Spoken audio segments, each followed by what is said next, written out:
Good morning on this Monday, November 4th. Welcome to Breakfast with Bridgett. I'm your host, Bridgett Ellison, here on News 6 Plus, clickorlando.com, and your YouTube channel. We hope you are having a good start to the week, enjoying that extra hour from falling back. I know I am.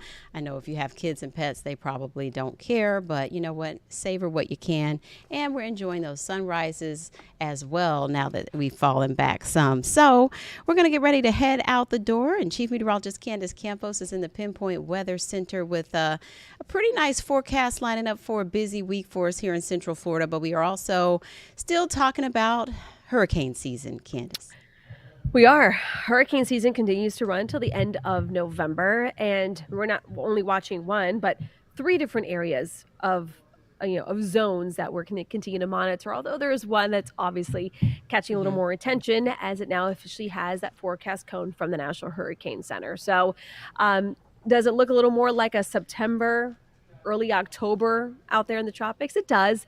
But it has been a wonky year. We were a little bit more concerned, especially when we were hitting kind of that middle part of the hurricane season. A few months ago, we said we need to be careful. This could be kind of a back-heavy hurricane season. That's certainly what we've seen so far. So let's take it to the map, show you what's going on. So that way, as you're running out the door this morning, or you're sitting back and relaxing, you're just kind of watching Breakfast with Bridgett. Temperatures this afternoon are going to be back into those low 80s. We're going to see those rain chances, though, starting to tick up slightly as we head into the afternoon hours. Our coverage for today is up to about 30%. Could get a little higher later on this week. But as of right now, the long-range models, as we head into Friday and into the weekend, it looks like we will be trending a bit drier, although temperatures really aren't going to be fluctuating much, still staying above average in those mid-80s. But yes, we are tracking one specific area. It is tracking potential tropical cyclone 18. Doesn't really roll off the tongue, but it is one area that is out there in the south central Caribbean Sea. So again, we are talking about a trio in the tropics. We have Patty that developed last week. It is now continuing to track towards the kind of the coast of Portugal and Spain later on over the next couple of days. No big concern. We're watching another zone that has a low 20% chance of development in the next 7 days. That will continue to track slowly westward. But it's that area, again, in the Caribbean that we continue to monitor. The reason why it's designated PTC 18 is because it doesn't have its organized center of circulation closed in just yet. So because of that, it's not a depression or it's not a tropical storm. But look how close it is to Jamaica and the Cayman Islands. So the National Hurricane Center designates this like that, so that way they can start getting those watches and warnings in place more efficiently with a little extra time for many of those residents there. So our latest update still has it with sustained winds of 35 miles per hour. It has a latest update there, still looking as a potential tropical cyclone. We're going to continue to track this system as it progresses as a tropical storm as we head into Monday afternoon, Tuesday afternoon as well. But you can see by the time it starts approaching Cuba, it looks like it could actually start getting stronger, start intensifying a little bit into a Category 1 hurricane as it approaches Cuba. So this is an area that certainly will possibly have hurricane force conditions by the middle part of the work week. Now, as we continue into the afternoon, Wednesday and into Thursday, that's when we are watching it kind of emerge back into the Gulf of Mexico. That's when some of the uncertainty starts to increase, as you can see how wide that forecast cone goes. As of now, it doesn't look like Florida is too much of a concern, as many of the models are taking it further towards the west. So as of now, the concern is not for us here in Central Florida, but it is something that we, of course, want to continue to closely monitor, as anytime there's a system in the Gulf of Mexico, we should be very closely watching that. Back here at home, it's going to be a gusty afternoon. Right now, we're seeing wind gusts up to about 20 to 25 miles per hour. We are expecting a lot more of the same this afternoon, and that's going to be roughing up our surf, but it's also going to be picking up a couple of those fast-moving scattered showers in the forecast like we dealt with on Sunday. So those coastal hazards, there's a lot of them. We have a high risk of rip currents, a high surf advisory, as well as a small craft advisory for boaters out there. You could get seas up to about 9 to 10 feet. So as we look here at the clouds and rain forecast, a couple of those fast-moving scattered showers will be in the forecast throughout 4 or 5 o'clock. Some pockets, a little heavier batches of rain, no lightning or anything too dangerous out there. But of course, if you have any outdoor plans, don't be surprised if you do get caught under one of those rogue showers. Most of them will be pushing out into the evening hours, more of the same for your Tuesday. So rain chances look like this at about a 20 to 30%, as highs continue to run slightly above average into those low 80s. But as we get results here, your full 7-day forecast, do expect a lot more of the same for Monday and Tuesday. Could bring up those rain chances a little further by midweek. Again, all eyes remain on the tropics. Could we start seeing some of that kind of residual outflow tropical moisture as the system moves into the Gulf of Mexico? There certainly will be that possibility, which is why we're keeping those rain chances up to about 50% on Thursday. But then we will be trending drier as we head into Saturday and Sunday this weekend. So, overall, not horrible news for us locally here, but we're still talking about possibly a Category 1 hurricane in the Gulf of Mexico. Forecast models right now span about 400 plus miles between, let's say, Louisiana and the Panhandle for possible landfall. So that's something that we're going to continue to look at. We have hurricane hunters scheduled to go in there probably in the next couple hours around 10 a.m. They'll be leaving, and then another one, I believe, at 3. So we're going to have a couple of more missions going in there. They'll get in there. They'll investigate. If we do get a closed center, we will either get it designated as a depression or a tropical storm. The next name on the list will be Raphael. We aren't calling the system Raphael just yet. Kind of shot a lot of people on social media in the foot over the weekend because a lot of people were calling this, getting ahead of themselves, calling it Patty. Where's Patty going to go? Soon to be Patty. And Patty developed not in the Caribbean, but out in the Northern Atlantic. So that's where the confusion lies. That's why we really stress the point of making sure you're finding somebody who puts that into perspective, right? So there's a lot of confusion when you start, oh, I thought this was supposed to be Patty. Why is it Raphael now? Yeah. Right. So, and you want to be informed. You want to be paying attention. You just want to make sure you're paying attention to the right, like, reputable source for those updates, right, Candace? Correct. Right. So, I mean, right now on YouTube, you go in there, you start searching, Patty, and you'll see all these little thumbnails that say Patty, and it's all highlighted in the Caribbean. It's wrong. Or it's not there just yet. I get what they were trying to say. They were trying to say this could eventually become Patty, but don't put the what is it? The baby. Don't put the buggy in front of the horse. Yeah, because don't put the buggy in front of the horse. That's it. So and then overall, tomorrow, a big day with election day. We had a big turnout, early turnout, but a lot of people will go on election day, and so you still have some rain chances sprinkled in there, and some people might be in lines depending on where they're going to vote tomorrow. So that's something to keep in mind, over the weekend there was lines all over the place when we were passing some of the polling sites, the early voting sites.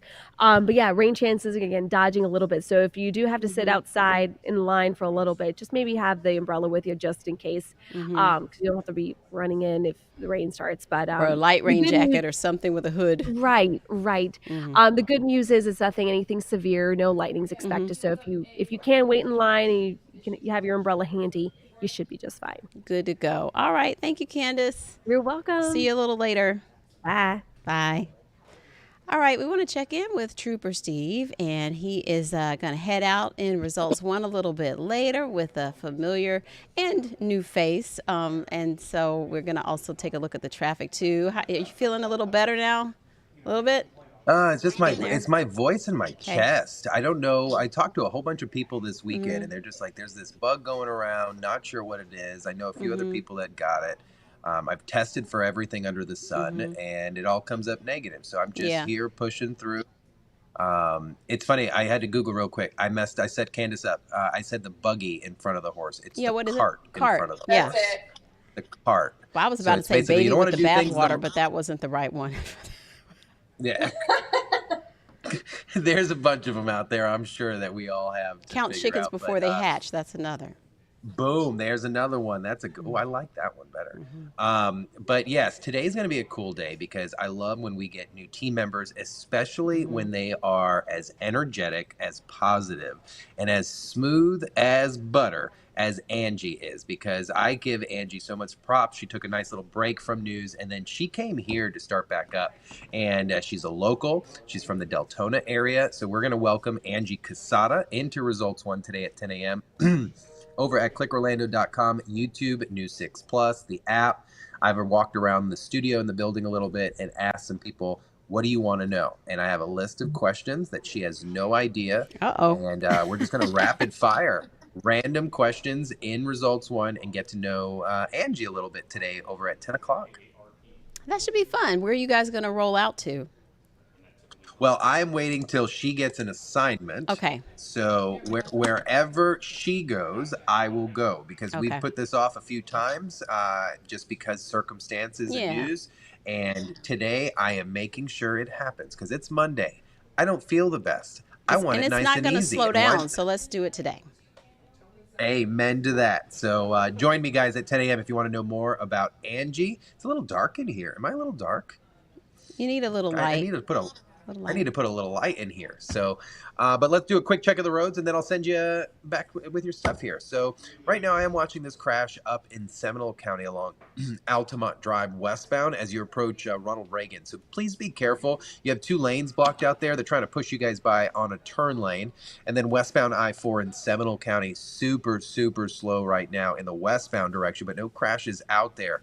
Yesterday, there was a really unfortunate mental health situation eastbound that shut traffic down for quite some time, but we're not dealing with that this morning. Southbound 441 through the Piedmont Lockhart area, we're kind of slow, and I'm just calling out some hot spots this morning because the crashes are far and few between. The triangle of traffic, I like to call this one here: eastbound I-4, northbound 535, and Poinciana Boulevard with Bridgett. As long as people are paying attention this morning, I think we'll have a decent day. We have no weather to blame for anything, so just pay attention out there and come join us at 10 o'clock. All right. Sounds fun. Take care, Trooper Steve. Lots of fluids. See ya. All right. Yes. All right, we want to get you to some headlines. Also this morning, we have a live interview coming up, a health-related issue. We'll talk about lung disease and why your capacity goes down as you age and how to make sure you're taking care of your respiratory health. We'll be talking to a doctor very shortly about that. But first, in the headlines this morning, of course, results 2024 is the big story right now, counting down to Election Day tomorrow. Polls set to open now in less than 24 hours. The candidates vying for the White House using today as that last chance to deliver those closing arguments to voters. And News 6's Angie Quezada, as we just mentioned, today has the focus and how it remains on the key battleground states where the polls will be close. In the last weekend before Election Day, Vice President Kamala Harris took the stage in Detroit, Michigan to rally her supporters, painting this election as a critical choice, not just for policy, but for the soul of America. These days will demand everything we've got, but when I think about the days ahead and the God we serve, we were born for such a time as this. Harris spoke on inclusivity, healthcare, reproductive rights, and voting access. Meanwhile, in Georgia, former President Donald Trump held his own rally, his message taking a different tone, attacking the current administration's handling of the economy and border security. With your vote on Tuesday, I will end inflation. I will stop the invasion of criminals coming into our country, and I will bring back the American dream. Both Harris and Trump hope to sway the undecided and motivate their bases to show up at the polls. Harris will spend all of today in Pennsylvania, whose 19 electoral votes offer the largest prize among the states expected to determine the Electoral College outcome. Trump makes 4 stops in 3 states: North Carolina, Pennsylvania, and Michigan. He'll end in Grand Rapids, where he completed his first 2 campaigns.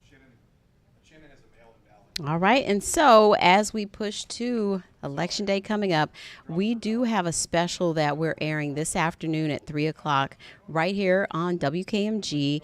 And we'll take an in-depth look at all the races and the issues on the ballot. So join us for the News 6 election special results 2024. And we'll break down everything that you want to know as you head into tomorrow if you have not voted yet. Also taking a look at development. We're always talking about development around Central Florida because it is booming and happening today. City leaders in Orlando are set to sign off on a big new agreement about a future development. Now, under this deal, Orange County would drop its challenge to the city annexing a 6,200-acre area known as Sunbridge east of Lake Nona. And in exchange, the city's dropping its plans to take an even larger piece of land farther east known as Deseret Ranch. Now, there's another part of the deal causing some controversy because there's a homeless shelter that was in the works with this plan, and people who live nearby that proposed site are not happy about this, and they're planning to protest. News 6's Troy Campbell has more on that. What went through your mind? A lot, because this is our home, this is our investment, this is a community that we chose to live in. We purposely chose a place here. We previously lived a few blocks over, and this is where we decided to buy, and we liked all the redevelopment that was going on. Kyle Steele says he bought his Soto townhome 3 years ago. He says he grew concerned after hearing a lesser talked about portion of the Deseret Ranch deal, where the city of Orlando leases the West Cayley Avenue property for $1 a year for 7 years, transforming it into an overnight homeless shelter. And we already experienced that in many ways, like at 7-Eleven, we have a homeless population who are struggling with mental health or drug addiction, camping out there, where there's Dunkin' Donuts. We see them pass by on our ring cam, packages and stuff oftentimes get lifted. Steele's neighbor, Beth Coffey, says she plans to submit a letter to the city, writing her opposition to the project. What are you most concerned about? The fact that it's not going to work to resolve the housing crisis in Central Florida, that it's not going to certainly help the homeless. My goal is to hopefully they just pause for a second, hear our comments, try to address those concerns, and then let's figure out a solution together. And although the plan calls for the city to only pay $1 a year, they'll still have to pay for all repairs, operating, and maintenance costs.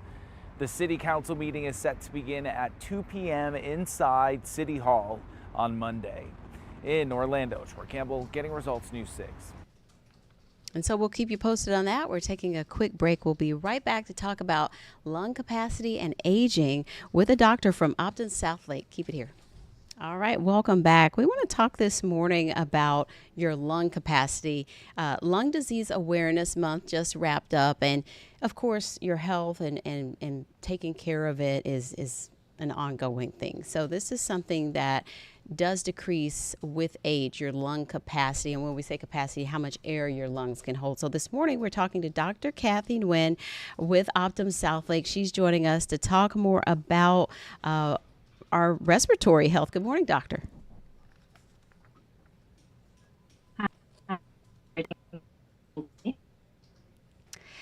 When we think about lung capacity, I was reading up that we can hold, if we're healthy, we can hold up to three, what's equivalent of like 3 large soda bottles worth of air in our lungs. Why does that decrease as we age? So before I dig into that answer, just the basic understanding for your viewers, main function is to move the air breathed through our lungs and take it to our vital organs. Our lungs take the oxygen that's needed out of that air, and the other main function is to release the waste product, which is mainly carbon dioxide. Mm-hmm. And black cells kinds of day to help move that air.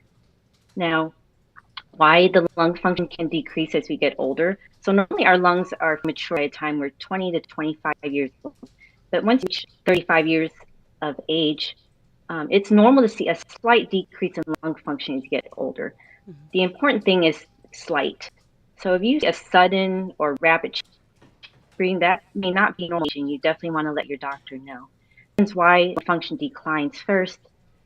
The muscles that support your lungs, such as the diaphragm, that's a large muscle that sits beneath your lungs, helps to expand and relax your lungs. Those can get weaker, so that will make it more difficult to breathe. Also, the tissues that in your lungs support it tends to lose as you get older. It makes the airways smaller, so it makes it harder for air to move in and out when those airways are smaller. And finally, you have the rib cage, your chest wall. That's where your lungs sit. Those bones can get thinner and smaller as you get older, and that leaves less room for your lungs to expand. So that can lead to breathing loss as well. Mm-hmm. What are some of the practices we can do to stay healthy and really make sure we're maximizing our health when it comes to our lung capacity? it comes to lung capacity, I know we haven't talked about lung disease, but one common Oh, thing okay. that can cause lung disease is smoking.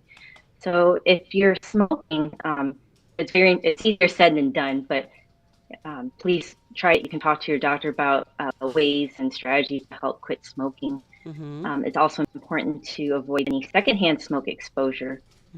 So talking about the things that we breathe in, the quality of the air that we breathe in, either your outdoor environment and indoor environment, can also affect our lung capacity and our ability to breathe. So, there's a lot of pollutants out there. So also something to keep in mind.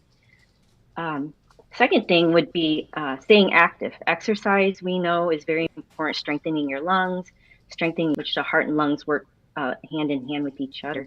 With exercise, your lungs can use your oxygen more efficiently, and also can help in your so and your doctor what's the appropriate exercise regimen for you, because that could be different from one person to the next. One last thing that can help with maintaining lung capacity is vaccinations. Patients with lung disease, especially as people get old, we know that the elderly system gets weaker with time. So you're more prone, sensitive to get colds and flus. And we have lots of vaccinations that are available to prevent different infections like influenza, 19. So make sure you consult your doctor to make sure that you're up to date with the recommended vaccinations. And like you were saying with respiratory illness, and sometimes are all these things, some things are irreversible, but some things are not. Can you kind of explain how that works? Like some things can be improved, but some cannot, and some things can be fatal over. I mean, eventually, chronic illnesses with when it comes to your lungs. Okay. So there's a lot of common lung diseases affect different parts of our lungs. Lung is actually a complex system of many different parts. And yes, some lung disease can be reversible. For example, we can get infection that affects the airways or the lung tissue, like pneumonia. That's what infection in lungs is called, or bronchitis, which is an infection of the airways. And those tend to be reversible, can often treat with antibiotics. Some lung diseases are irreversible. I mentioned smoking, common cause of lung disease. So people that smoke cigarettes, it causes an irreversible damage to the lung tissue. So we have millions of clusters of air sacs in our lungs, and that comprises the majority of the lung tissue. And that's where that important function we discussed with breathing oxygen and exhaling carbon dioxide takes place. Cigarettes destroy tissue, and that doesn't reverse. So over time, that can tend to be irreversible, and people with lung disease like emphysema, that's common in smokers, they're not able to completely exhale air because of the damage it causes air to be trapped in those lungs. And that can eventually, if not treated, yes, can be fatal. And if we want more information on this, where can we go for more information, just to bring more awareness around lung disease and making sure we're watching out for our lung health? So a couple of good websites that I find user-friendly and also contain reliable information is the CDC, the Center for Disease Control Prevention, actually has a platform on any disease condition that would like to know more about. We discussed vaccinations briefly. The CDC also has updated schedules with what's recommended for certain ages and Okay. WebMD.com is also user friendly, and then American Lung Association is another source. All right, wonderful. Well, this is great information. We appreciate your time, Dr. Nguyen. Thanks for joining us. Thanks so much, Bridgett. It was a pleasure. Thank you. Speaking of staying healthy, Dr. Nguyen talked about how certain people with certain sensitivities really should think about getting vaccines to sort of help prevent severe respiratory illness associated with certain viruses and illnesses. So The flu shots are coming up, and the season is upon us, and doctors urge everyone to get their flu shot. And News 6 is teaming up with CentraCare, offering free flu shots. We'll be at 3 different locations from November 11th, 13th, and 14th, and we hope that you can come out and join us.